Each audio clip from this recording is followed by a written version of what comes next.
नमस्कार। आपके अपने YouTube चैनल हमारा राजस्थान में आपका स्वागत है। आज का जो हमारा टॉपिक है वो है बागोर सभ्यता। बागोर सभ्यता।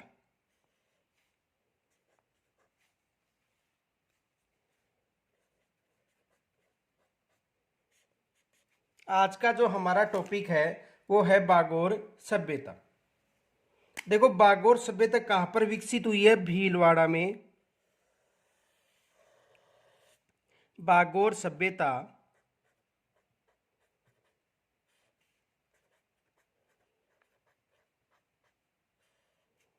और बागोर सभ्यता कहाँ पर विकसित हुई है? भीलवाड़ा में। और किस नदी के तट पर? कोठ्यारी नदी के तट पर। तो देखो, नदी तो कौन सी है? कोठ्यारी नदी।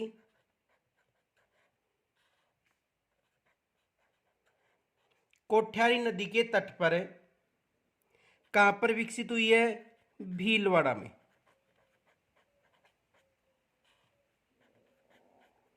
तो कोठ्यारी नदी के तट पर भीलवाड़ा में विकसित हुई है। और यह है बागोर भारत का संपन्न पाषाण सभ्यता स्थल है। भारत का सबसे संपन्न पाषाण सभ्यता स्थल है। भारत का सबसे संपन्न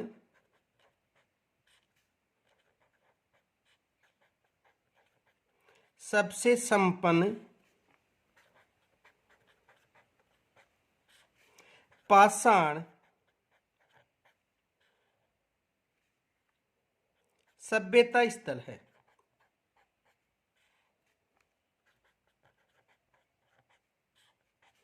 तो भारत का सबसे संपन्न पाषाण सभ्यता स्थल कौन सा है? बागोर है। और इसे आदिम संस्कृति का संग्रहालय भी कहा जाता है। आदिम संस्कृति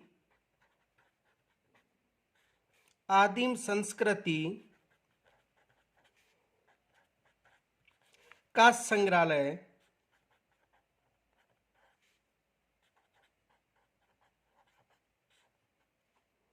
भी कहा जाता है। यानी आदिम संस्कृति का संग्रहालय भी इसे कहा जाता है। इनके अलावा इससे इनके जो उत्खनन क्षेत्र थे उन्हें महासतियों का टीला कहा जाता है। यानी बागोर से जो उत्खनन किए गए स्थान थे उन्हें महासतियों का टीला कहा जाता है। उत्खनन स्थान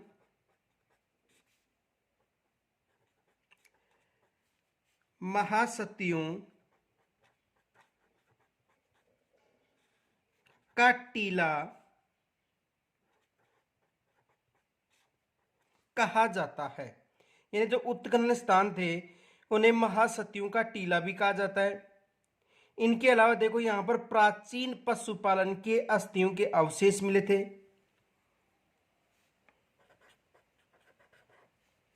प्राचीनतम पशुपालन की अस्थियों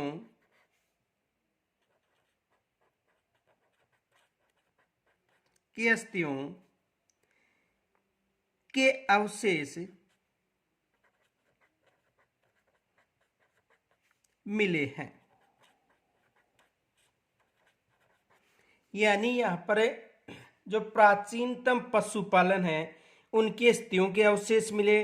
इनके अलावा देखो, मछली मारने, शिकार करने, चमड़ा सीलने और छेद निकालने के औजार भी मिले हैं। तो देखो, यहां पर मछली मारने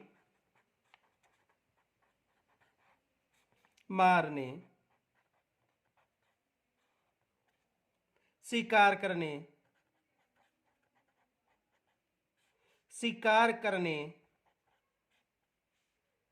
चमड़ा सीलने,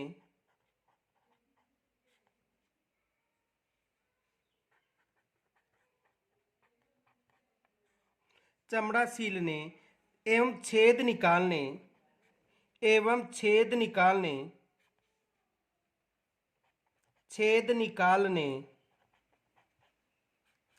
के के सामग्री या अवशेष या औजार मिले हैं।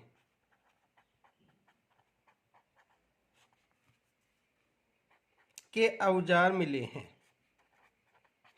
तो देखो, जो बागोर सभ्यता है वो किस नदी के तट पर है? कोठ्यारी नदी के तट पर विकसित हुई है। और इसकी जो खोज थी या उत्खनन था वो वीएन मिस्र के द्वारा किया गया था। उत्खनन वीएन मिस्र के द्वारा किया गया था। किनके द्वारा किया गया था? वीएन मिस्र के द्वारा किया गया था। तो देखो, बागोर सभ्यता भीलवाड़ा में कोठ्यारी नदी के तट पर विकसित हुई है। भारत का सबसे संपन्न पाषाण सभ्यता स्थल था। आदिम संस्कृति का संग्रहालय। इनके अलावा देखो, इसके उत्खनन क्षेत्र को महासतियों का टीला कहा गया था। यहाँ पर प्राचीनतम पशुपालन की अस्थियों के अवशेष मिले हैं। आदिम संस्कृति का संग्रहालय के अलावा यहाँ पर मछली मारने, शिकार करने, चमड़ा सीलने व छेद निकालने के औजार मिले।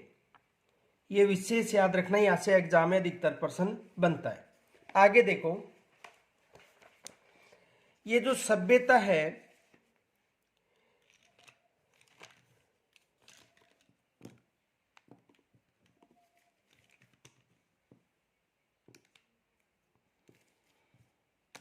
देखो, बागोर सभ्यता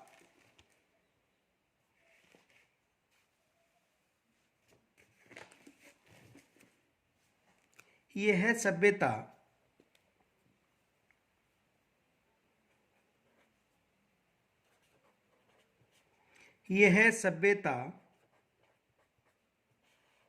भीलवाड़ा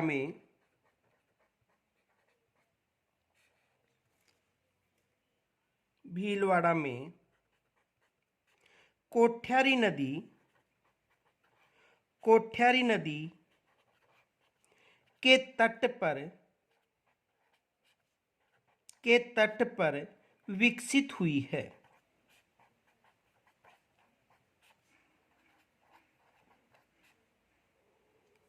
किस नदी के तट पर विकसित हुई है?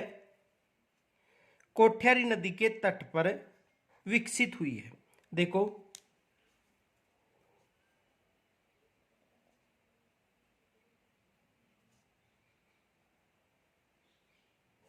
कोठ्यारी नदी बनास की सहायक नदी है।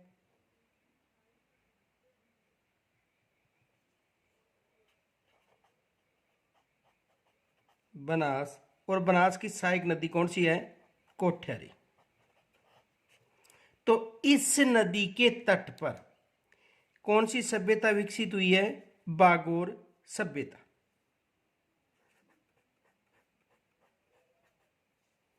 बागोर सभ्यता।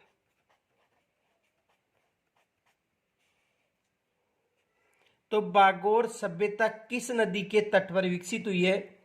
कोठ्यारी नदी के तट पर विकसित हुई है। यहां से एग्जाम में प्रश्न बन सकता है कि बागोर सभ्यता किस नदी के तट पर विकसित हुई है। तो बागोर सभ्यता किस नदी के तट पर विकसित हुई है? कोठ्यारी नदी के तट पर विकसित हुई है। आगे देखो,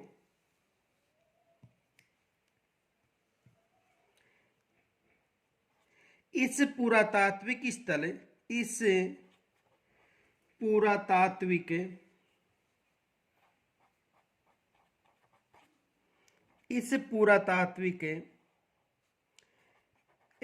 की खोज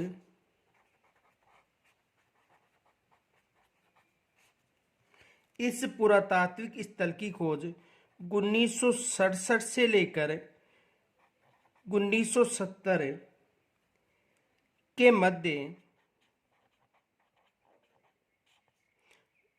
यानी 1967 से लेकर 70 के मध्य। सबसे पहले देखो, इसका उत्खनन हुआ था 1967-68 में, और उसके बाद में हुआ था 1969-70 में। ये विशेष याद रखना, इसका उत्खनन दो बार हुआ था। देखो, 1967 से 70 के मध्य का, यानी प्रथम बार इसका जो उत्खनन हुआ था वो 1967 से 68 व 1969 से व 1969 से 70, 2 बार उत्खनन हुआ था, यानी 1967 से 70 के मध्य राजस्थान राज्य पुरातात्विक विभाग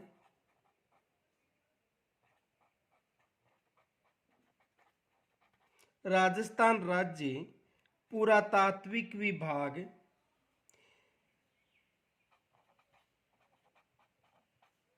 एवं Deccan college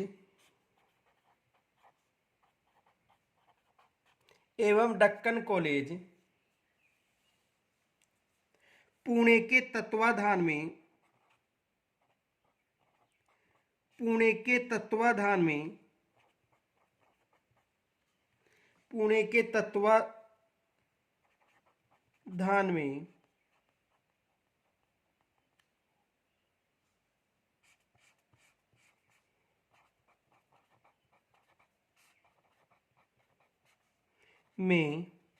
doctor V N मिश्र,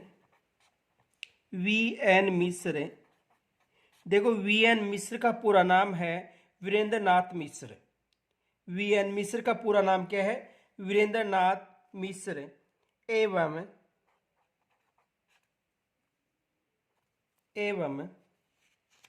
डॉक्टर एल एस सलेनी, डॉक्टर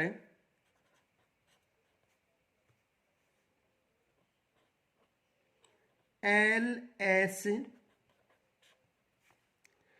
लेसनी के नेतृत्व में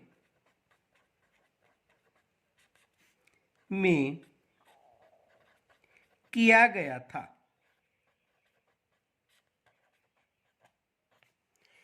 देखो यहां पर एग्जाम में प्रश्न बनता है, और प्रश्न क्या बनता है?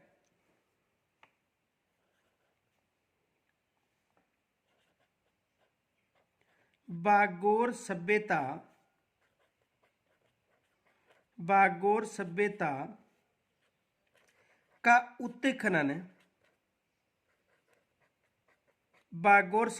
का उत्खनन किनके द्वारा किया गया था?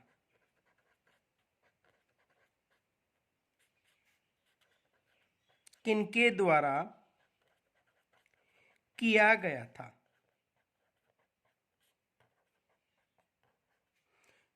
तो इनका जो उत्खनन था वो डॉक्टर वी एन मिश्र के द्वारा किया गया था। किनके द्वारा किया गया था? डॉक्टर वी एन मिश्र के द्वारा।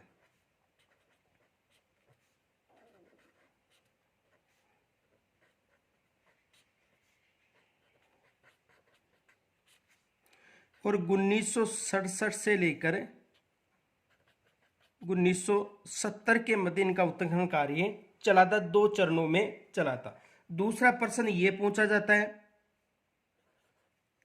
बागोर सभ्यता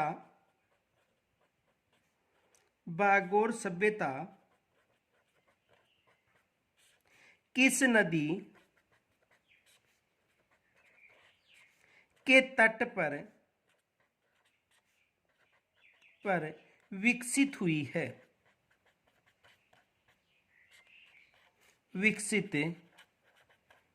है? दूसरा ये प्रश्न भी आता है, तो बागोर सभ्यता किस नदी के तट पर है? तो कोठ्यारी नदी के तट पर। कौन सी नदी? कोठ्यारी नदी। और किस जिले में? भीलवाड़ा। तो एग्जाम में अधिकतर यहां से प्रश्न बनता है। अब देखो यहां मध्य पाषाण कालीन लघु पाषाण उपकरण व वस्तुएं भी प्राप्त हुई है। तो देखो यहां पर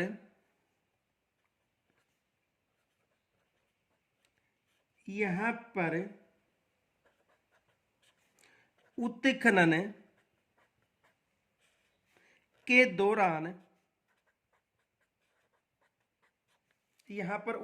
के दौरान मध्य पाषाण कालीन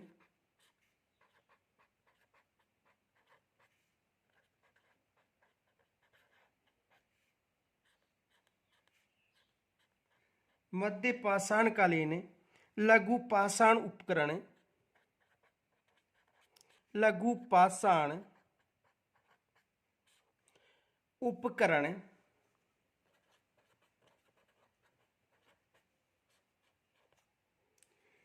व वस्तुएं मिली हैं। तो यहां पर उत्खनन के दौरान जो लघु पाषाण कालीन लघु उपकरण व वस्तुएं मिली हैं। अब देखो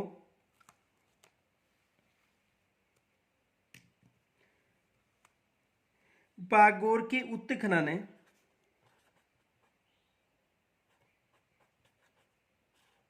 बागोर के उत्खनन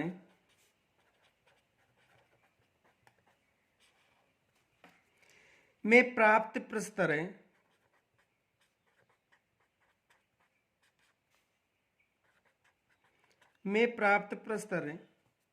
उपकरण काल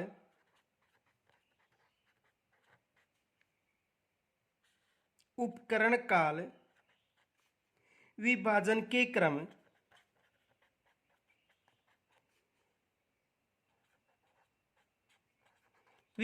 के क्रम से 3 चरणों में विभाजित किया जाता है। क्रम से 3 चरणों में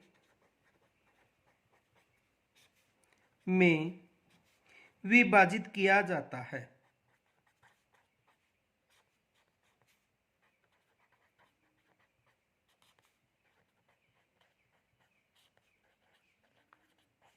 देखो बागोर में जो उत्खनन क्षेत्र है वहां से जो उपकरण मिले हैं उनके आधार पर इसे 3 चरणों में विभाजित किया जाता है। तो देखो जो प्रथम चरण था, यानी यहां पर जो प्रथम चरण था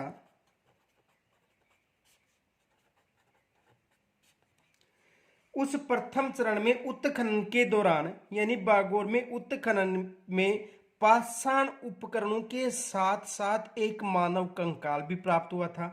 तो देखो इस चरण में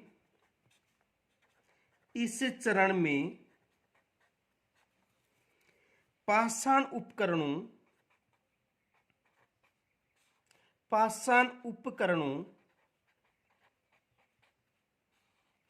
के साथ साथ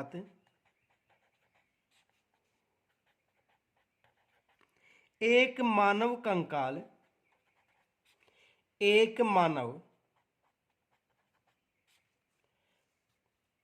कंकाल भी प्राप्त हुआ था।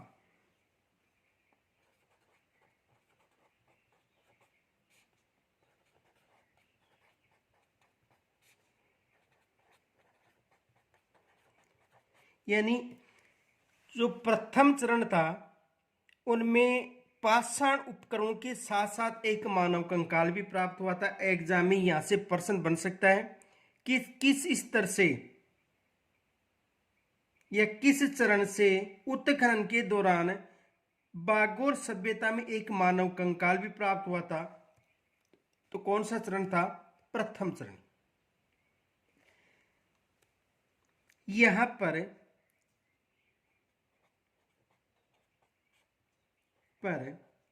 पाए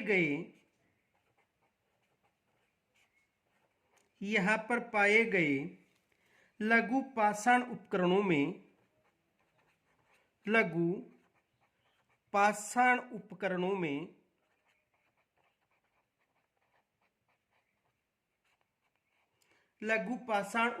में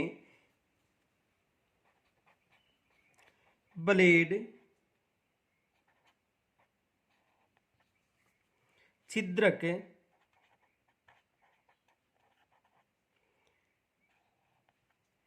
स्केपर,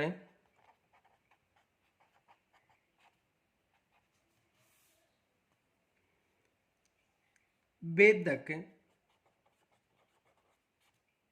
एवं चांद्रिका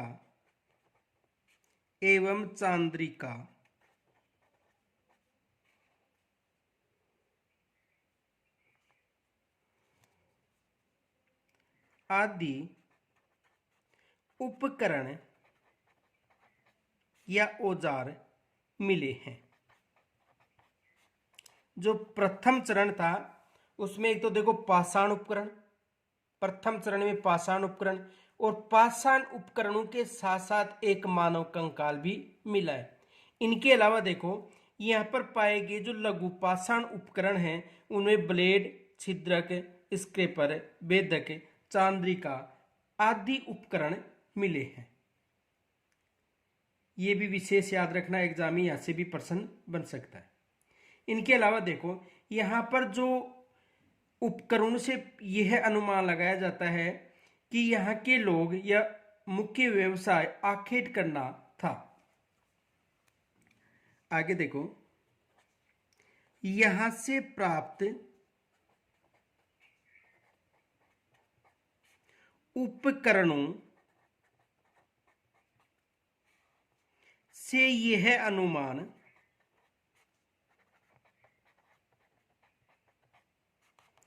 लगाया जाता है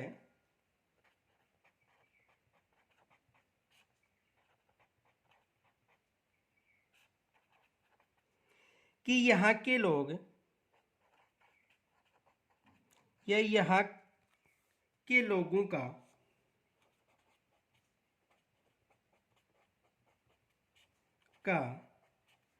मुख्य व्यवसाय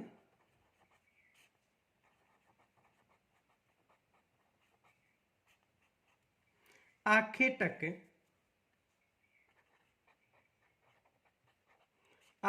करना, यानी यहाँ पर जो उपकरण मिले हैं उनसे यह अनुमान लगाया जाता है कि यहाँ का जो मुख्य व्यवसाय था आखेट करना एवं कंद मूल फल एकत्रित करना था। एवं कंद मूल फल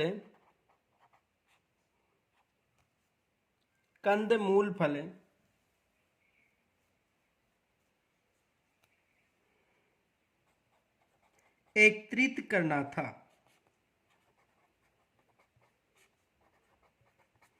इन जो प्रथम चरण है उनसे जो सामग्रियों की उत्खनन सामग्री मिली है उनसे यह अनुमान लगाया जाता है कि यहाँ के लोगों का मुख्य जो व्यवसाय था वो आखेट करना और कंद मूल फल एकत्रित करना था। यहाँ के प्रारंभिक स्तरों पर जो घर या फर्श के अवशेष नहीं मिलना यह साबित करता है कि यहाँ के जो मानव थे वो घूमकर थे। यानी जो प्रारंभिक स्तर से उत्खनन हुआ उनसे न तो कोई घर मिला और न ही कोई फर्श मिला के अवशेष मिले, तो उनसे यह अनुमान लगाया जाता है कि इस समय मानव घूमकर जीवन जीता होगा। तो देखो यहाँ के प्रारंभिक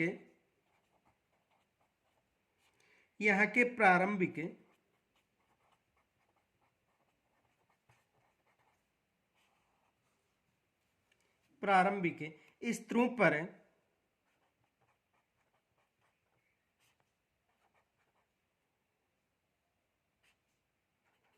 घर या फर्श के यानी घर या फर्श के अवशेष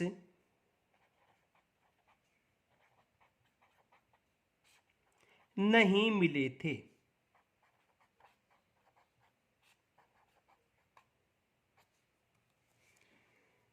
जिनसे यह अनुमान लगाया जाता है कि यहाँ का मानव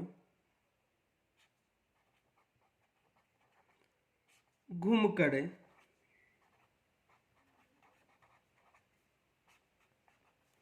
जीवन जीता होगा।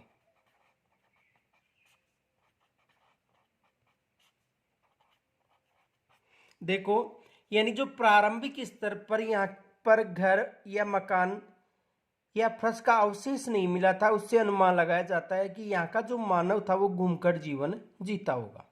तो ये प्रारंभिक स्तर या प्रारंभिक चरण से जो मिले थे। आगे देखो द्वितीय चरण से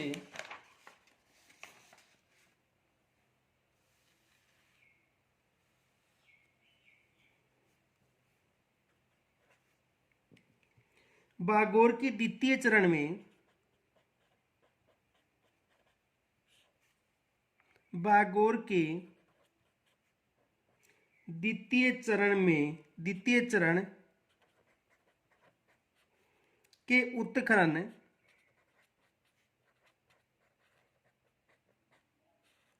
में केवल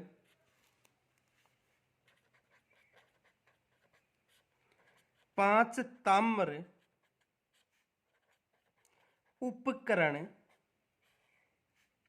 मिले हैं। यानी इसके द्वितीय चरण में उत्खनन के दौरान 5 ताम्र उपकरण मिले हैं, जिनमें एक सुई,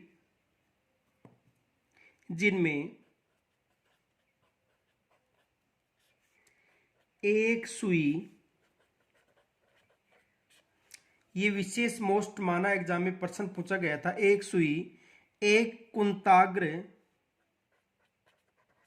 एक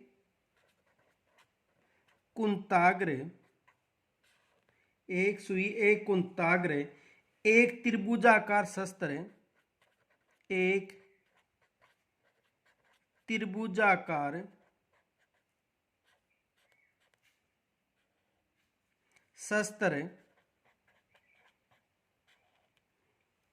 यानी ये जो त्रिभुजाकार शस्त्र था जिसमें 2 छेद थे।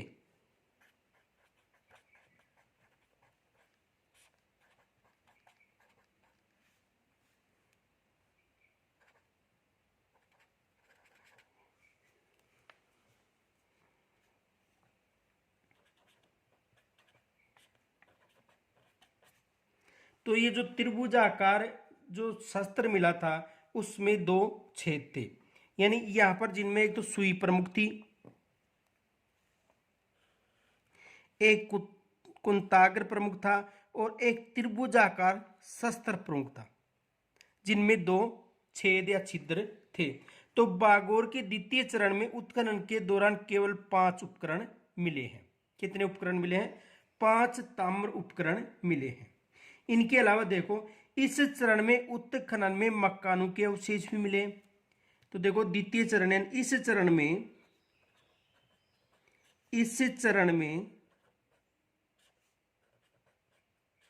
उत्खनन के दौरान मकानों के अवशेष भी मिले हैं।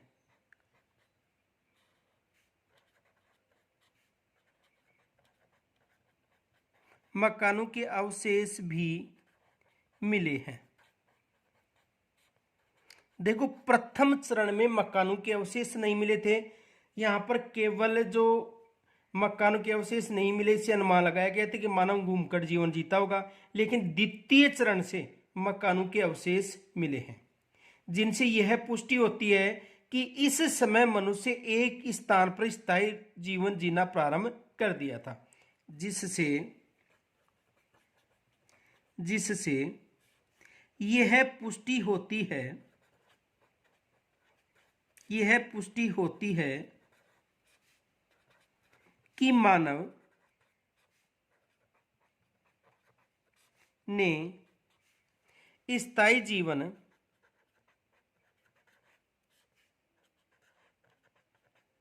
जीना प्रारंभ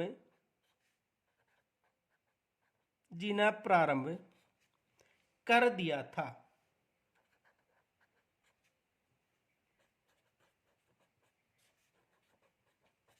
तो एग्जाम में प्रश्न आ सकता है किस चरण में मकानों या स्थायी जीवन का उल्लेख मिलता है?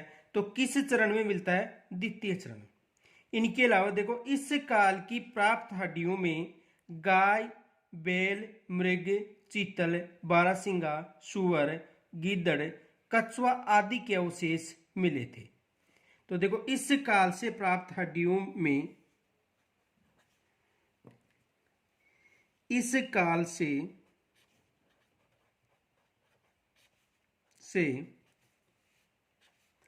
प्राप्त हड्डियों में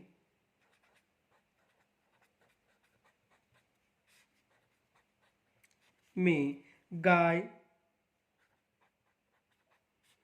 बैल, मृग, चित्तल,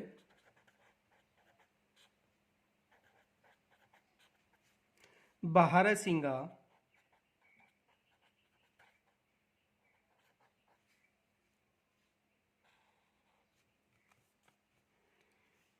गिद्दड़, सुअर, कछुआ आदि के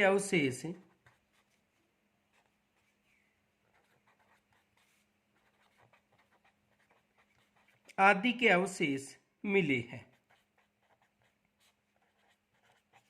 यानी कि इस काल में जो प्राप्त हड्डियों में गाय, बैल, मृग, चित्तल, बारहसिंगा, गिद्दड़, सुअर, कछुआ आदि की हड्डियों के अवशेष मिले।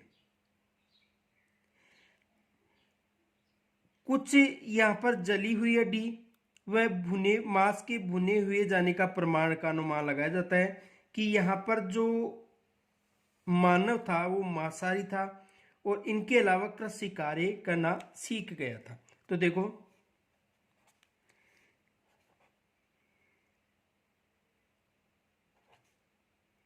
यहाँ का मानव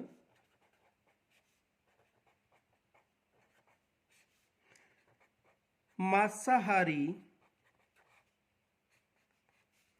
व शाकाहारी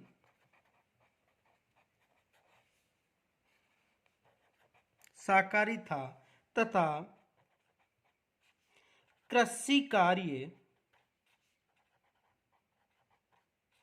करना सीख गया था।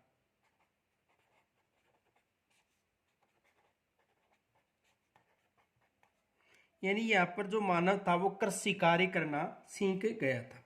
ये द्वितीय चरण से मिले। अब देखो जो तीसरा चरण है में हड्डियों के अवशेष बहुत कम मिले हैं और यहाँ की जो संस्कृति थी वो कृषि प्रधान हो गई थी। यानी जो तीसरा चरण था उसमें हड्डियों के अवशेष कम मिले हैं। देखो तीसरे चरण में हड्डियों के अवशेष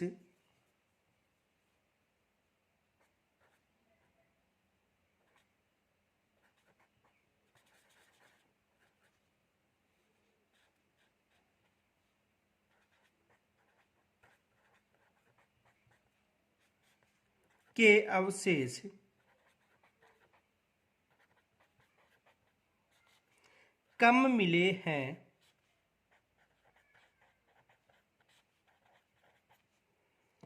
इस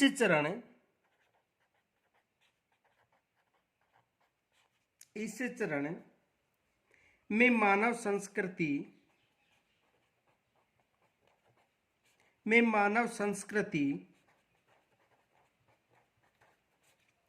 कृषि की प्रधानता या कृषि प्रधान हो गई थी। कृषि प्रधान हो गई थी। यानी इस चरण में जो संस्कृति थी वो कृषि प्रधान हो गई थी। किस चरण में हुई थी? तीसरे चरण। अब देखो ये जो तीन चरण है उनका काल विभाजन देखो। यानी ये जो तीन चरण है यहां से भी एग्जाम में प्रश्न बन सकता है। तो ये तीन चरण है उनका काल विभाजन देखो।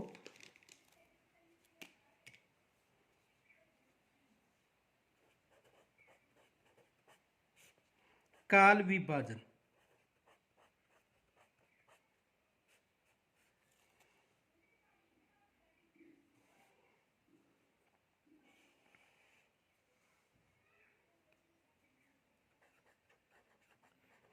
प्रथम चरण देखो तीन चरण में जो प्रथम चरण है उसका काल विभाजन 3000 ईस्वी पूर्व से लेकर 2000 ईस्वी पूर्व तक। यानी 3000 ईस्वी पूर्व से 2000 ईस्वी पूर्व तक जो प्रथम काल विभाजन था, प्रथम चरण था, उसका जो काल विभाजन या समय था वो 3000 ईस्वी पूर्व से लेकर 2000 ईस्वी पूर्व तक था। जो दूसरा था द्वितीय चरण,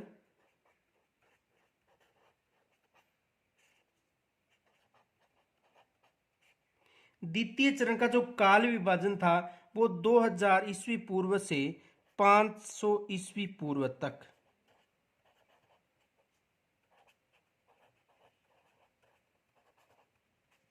जो द्वितीय चरण था उसका काल विभाजन था 2000 ईस्वी पूर्व से लेकर 500 ईस्वी पूर्व तक। और जो तीसरा चरण था तृतीय चरण,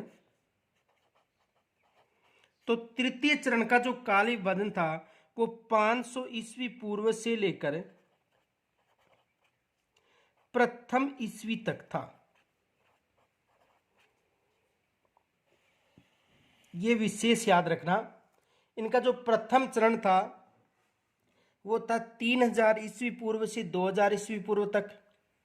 द्वितीय चरण था वो था 2000 ईस्वी से 500 ईस्वी पूर्व तक। और तृतीय चरण था उसका कार्यकाल था 500 ईस्वी से लेकर प्रथम ईस्वी पूर्व तक। ये विशेष याद रखना। भागौर में उत्खनन के दौरान कुल 5 कंकाल प्राप्त हुए थे। तो देखो यहां पर उत्खनन के दौरान, यहां पर उत्खनन के दौरान 5 कंकाल प्राप्त हुए थे। देखो यहां पर उत्खनन के दौरान कितने कंकाल प्राप्त हुए थे? 5 कंकाल प्राप्त हुए थे, जिनमें स्पष्ट होता है कि शव को दक्षिण पूर्व से उत्तर पश्चिम में लिटाया जाता था।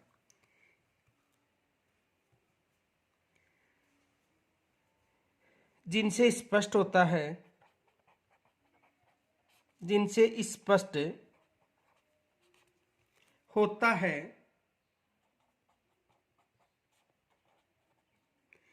कि शव को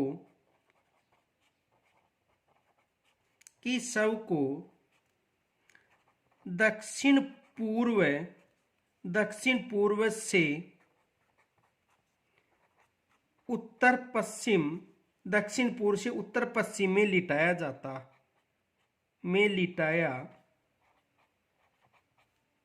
जाता था। यानी शव को दक्षिण पूर्व से उत्तर पश्चिम में लिटाया जाता था और उनके पैरों को मोड़ दिया जाता था। उनके पैरों को मोड़ दिया जाता था।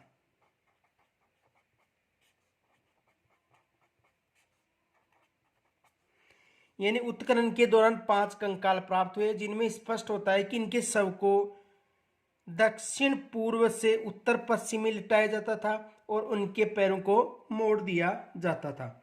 लेकिन यहाँ पर जो सभ्यता के तीसरा चरण में शव को उत्तर से दक्षिण की तरफ लिटाया जाता था और उनके पैरों को सीधा रखा जाता था। जो तीसरा चरण मिला था उसमें मिला है, तो देखो सभ्यता के तृतीय चरण में, सभ्यता के तृतीय चरण में शव को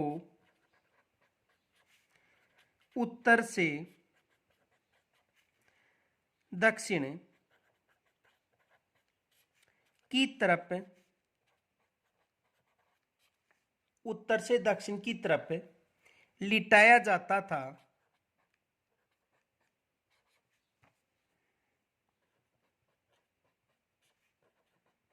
तथा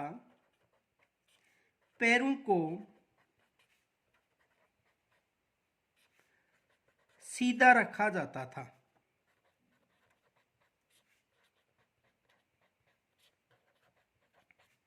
तथा पैरों को सीधा रखा जाता था।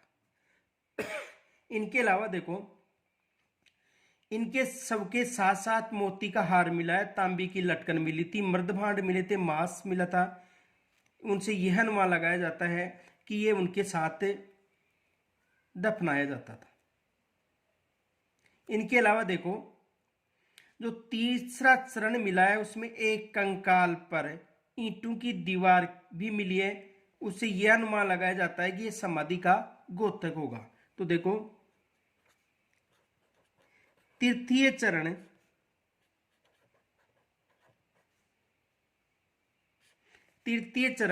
के एक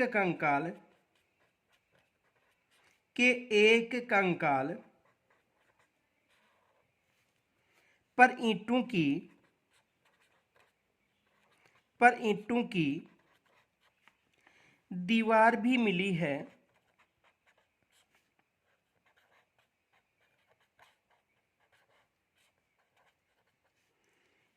जो समाधि बनाने का गोदक है, जो समाधि बनाने का घोतक है।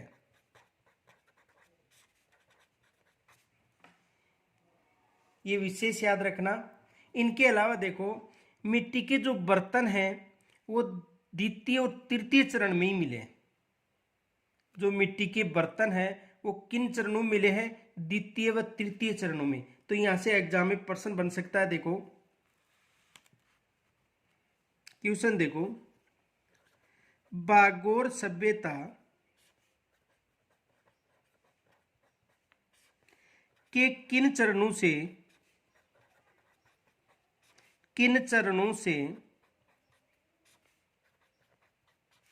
मिट्टी के बर्तन मिले हैं? तो द्वितीय व तृतीय चरण से मिट्टी के बर्तन मिले। कौन कौन सा? द्वितीय व तृतीय चरण से। किन किन चरणों से? यानी दूसरा और तीसरा जो चरण था उन चरणों से मिट्टी के बर्तन मिले। अब देखो, यहां पर जो मृद भांड मिले हैं लेकिन उन पर अलंकरणों का अभाव था। देखो यहां पर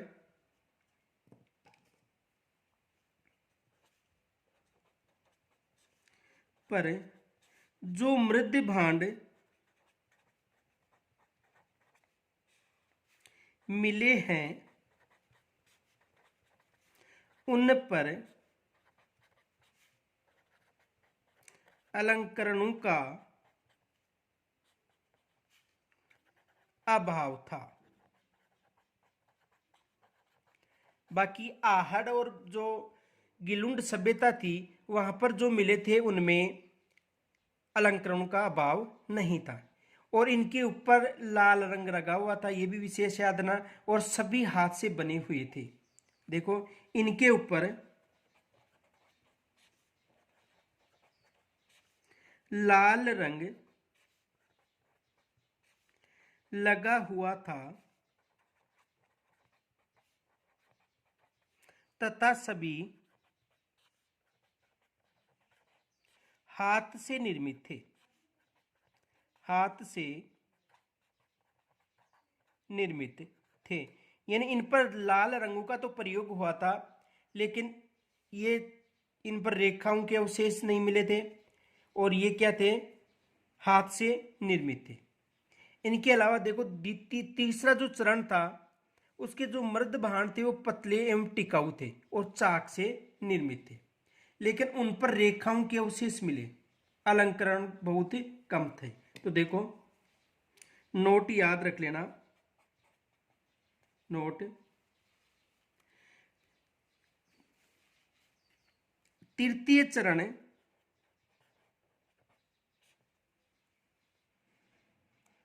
चरण से प्राप्त मृद भांड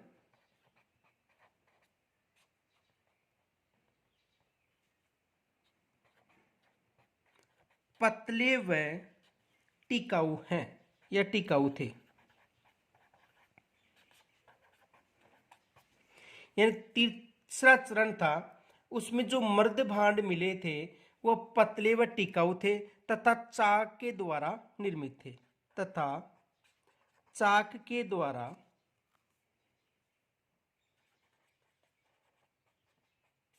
निर्मित थे। किनके द्वारा निर्मित थे? चाक के द्वारा निर्मित थे, और इन पर रेखाओं के अवशेष मिले हैं। इन पर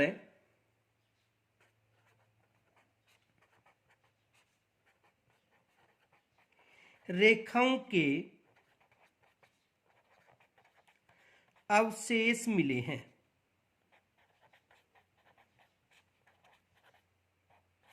यानी इन पर किनके अवशेष मिले हैं? रेखाओं के अवशेष मिले हैं। ये भी विशेष याद रखना कि इन पर रेखाओं के अवशेष मिले हैं। इनके अलावा देखो क्वेश्चन आ सकता है, बागोर सभ्यताओं में बागोर सभ्यता के किस चरण में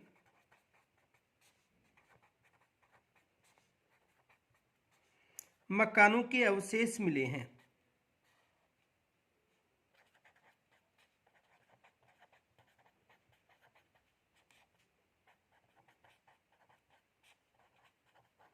यानी किस चरण में मकानों के अवशेष मिले हैं, यहां से एग्जाम में प्रश्न बन सकता है। तो किस चरण में? द्वितीय व तृतीय चरण में। यह विशेष याद रखना, द्वितीय व तृतीय चरण में मकानों के अवशेष मिले। इनके अलावा देखो, बागोर में मध्य पाषाणकालीन पुरावशेषों के अलावा लोहा युगीन उपकरण भी प्राप्त हुई है। यह भी विशेष याद रखना। तो बागोर में मध्य पाषाणकालीन पुरावशेषों के अलावा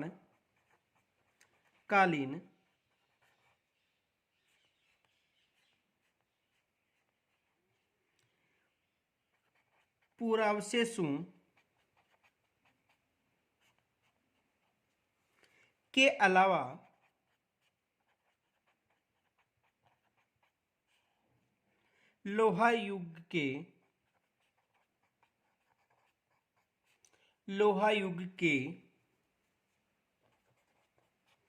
उपकरण भी मिले हैं।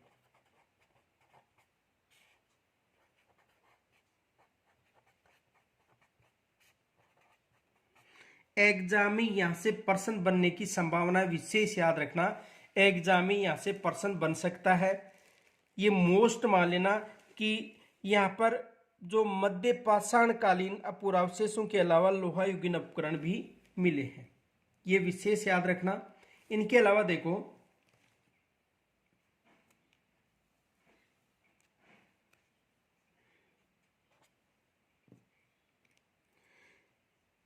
उत्खनन के दौरान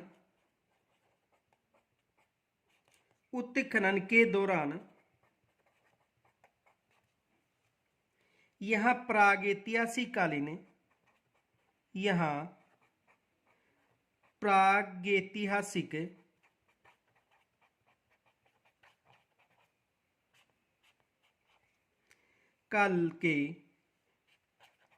प्रागैतिहासिक काल की सभ्यता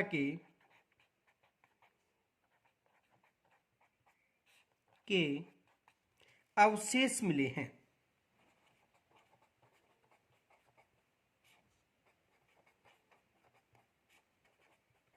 देखो, इन दोनों को समझने के लिए जो पीछे मैंने टॉपिक डाला है पाषाण काल, तो प्ले लिस्ट में वहां पर जाकर पाषाण काल को आप जरूर देखना। उनको देखने के बाद में ये दोनों आपको समझ में आ जाएंगे कि प्रागैतिहासिक काल क्या है, मध्य पाषाण काल क्या है। तो जो हमारा पाषाण काल का जो एक टॉपिक डाल रखा है प्ले लिस्ट में मिल जाएगा, उनका अध्ययन करने के बाद में ये आपको समझ में आ जाएंगे। आगे देखो, यह सभ्यता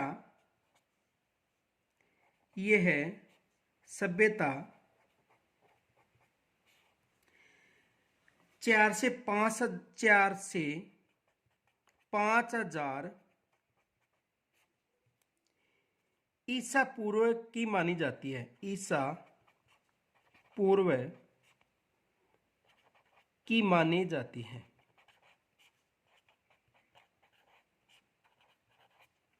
यानी ये जो सभ्यता है कितने वर्ष पुरानी मानी जाती है? 4 से 5,000 ईसा पूर्व मानी जाती है। तो देखो ये सभ्यता 4 से 5,000 ईसा पूर्व, यानी ये जो प्रागैतिहासिक काल के जो अवशेष मिले हैं वो इस सभ्यता में कितने वर्ष पुराने माने जाते हैं? 4 से 5,000 वर्ष। यानी जो प्रागैतिहासिक काल के जो अवशेष मिले हैं, देखो उत्खनन के दौरान जो प्रागैतिहासिक काल के सभ्यता के अवशेष मिले हैं ये लगभग ये है 4 से 5,000 ईसा पूर्व की मानी जाती है। ये विशेष याद रखना, एग्जाम में यहाँ से भी प्रश्न बन सकता है। इनके अलावा देखो यहाँ पर बड़ी संख्या में लघु पाषाण उपकरण मिले हैं, ये भी विशेष याद रखना। तो देखो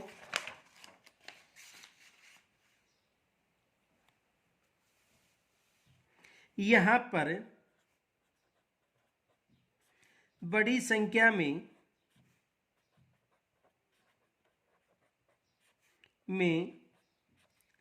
लघु पाषाण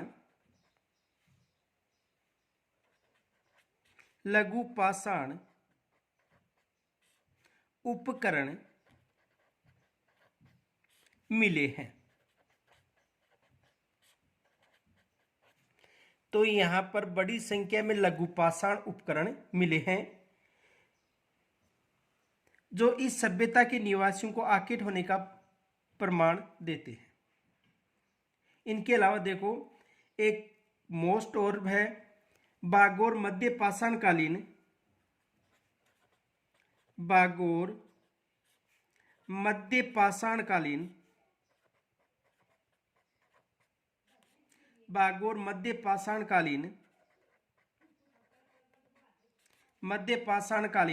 सभ्यता स्थल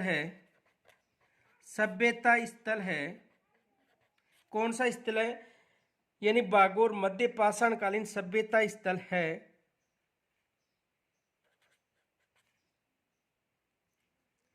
और यहां लघु पाषाण उपकरण का प्रमुख केंद्र भी था। तो ये विशेष याद रखना कि बागोर मध्य पाषाणकालीन उपकरण सभ्यता स्थल है।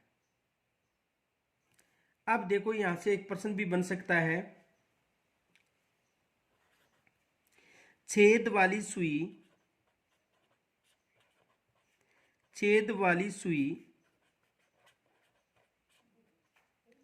किस सभ्यता के उत्खनन से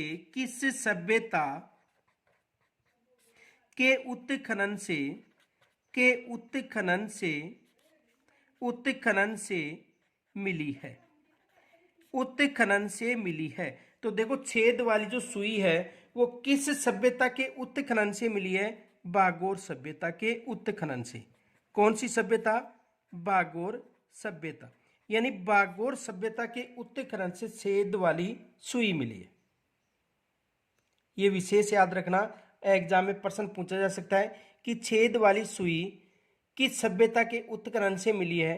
तो बागोर सभ्यता के उत्खनन से मिली है। तो यहाँ तक यदि कोई समस्या हो तो कमेंट्स के द्वारा जरूर बताना। धन्यवाद।